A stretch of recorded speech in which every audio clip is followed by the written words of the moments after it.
Vincent Champion, bonjour. Oui, bonjour. Donc, vous êtes l'auteur de cette sculpture-là, dites-moi, qu'on appelle Mammouth, je crois? Le Mammouth Spirit. Mammouth Spirit. D'où vous est venue l'inspiration de créer cette pièce-là? Disons que je pensais faire une sculpture démontable au départ, parce que l'entreprise pensait à la synergie. Et puis moi, je fais habituellement des sculptures démontables, et puis ça allait très bien.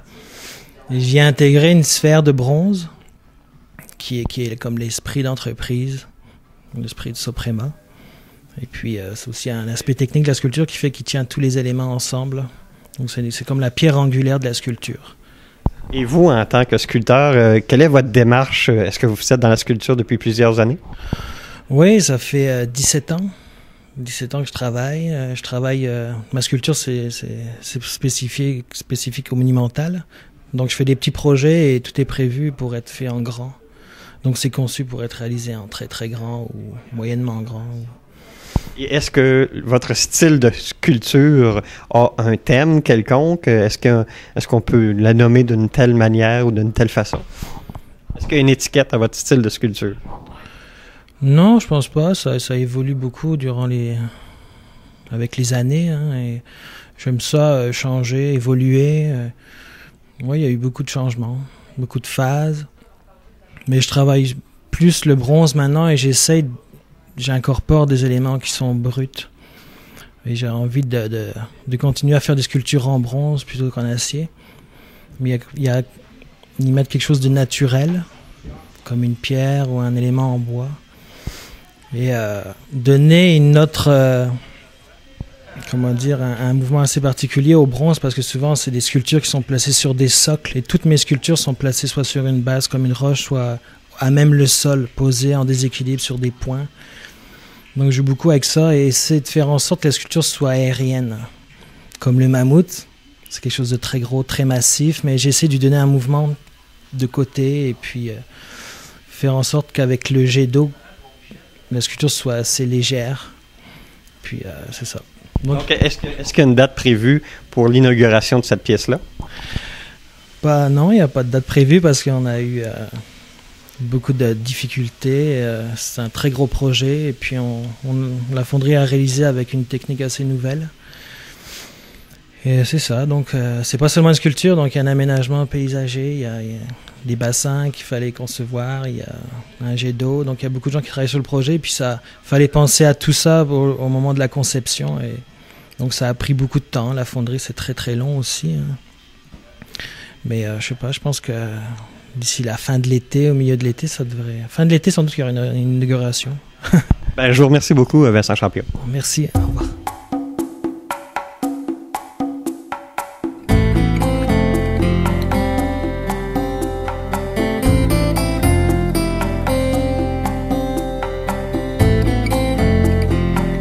De céramique que je vous ai expliqué tout à l'heure dans le four. On va les mettre ici, ils sont très chauds. Puis on va venir remplir avec du sable pour les tenir en place.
Emmanuel Descoutieras. Oui. Bonjour, dites-moi, vous êtes le propriétaire de la fonderie d'art d'Inverness. Oui, c'est ça, oui. Et aujourd'hui, le public s'apprête à découvrir une sculpture monumentale, si c'est peu dire, que vous apprêtez non seulement à couler entièrement, mais à assembler aussi entièrement ici. Oui, c'est ça. Elle n'est pas terminée encore. Là, on a seulement la tête d'assembler. C'est une sculpture du sculpteur Vincent Champion-Vercoli. On a coulé ça en 85 morceaux. C'est environ 4 tonnes et quart de bronze. C'est la plus grosse jamais faite au Canada encore, là. Donc, elle va mesurer jusqu'à combien? Ça mesure 15 pieds de haut, 13 pieds de large, 21 pieds et demi de long. Donc, je pense qu'une des plus grosses que vous aviez fait avant, c'est pas le Maurice Richard, mais comment il s'appelle, là, je veux dire son nom, le poète dans le parc La Fontaine, Félix Leclerc. 12 pieds, on a fait d'autres 12 pieds par le passé. Après ça, le plus gros, ce qu'on a fait, nous autres ici à Fonderie, c'est la vasque pour la basilique Sainte-Anne-de-Beaupré. Ça pesait quand même 3 tonnes et demie, 12 pieds de diamètre en rond. C'était assez imposant aussi là, comme morceau. Mais une pièce comme ça, lorsque vous la prenez au tout début, lorsque vous commencez avec les plans, les moulures, ça prend combien de temps pour faire les moules, aller jusqu'à la réalisation finale, assemblée, polie? Pour les gros morceaux, ça dépend toujours de la pièce.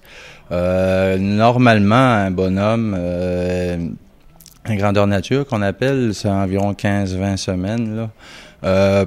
Les projets comme ce projet-là, ça fait 2 ans qu'on travaille dessus. Pour la fonderie, on compte environ 9-10 mois seulement de fonderie, là. Donc, une des plus grosses, et elle va être installée où? Ça va être installé à Drummondville, sur le bord de l'autoroute 20, entre les 2 viaducs. Ça va être une sculpture qui va faire fontaine aussi en même temps. Et puis, c'est ça. Là, on va voir combien il va y avoir d'accidents sur l'autoroute.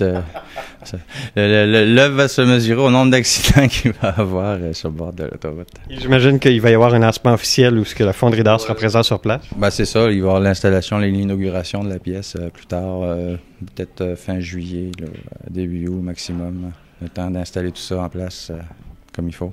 Je vous remercie beaucoup. Ça m'a fait plaisir.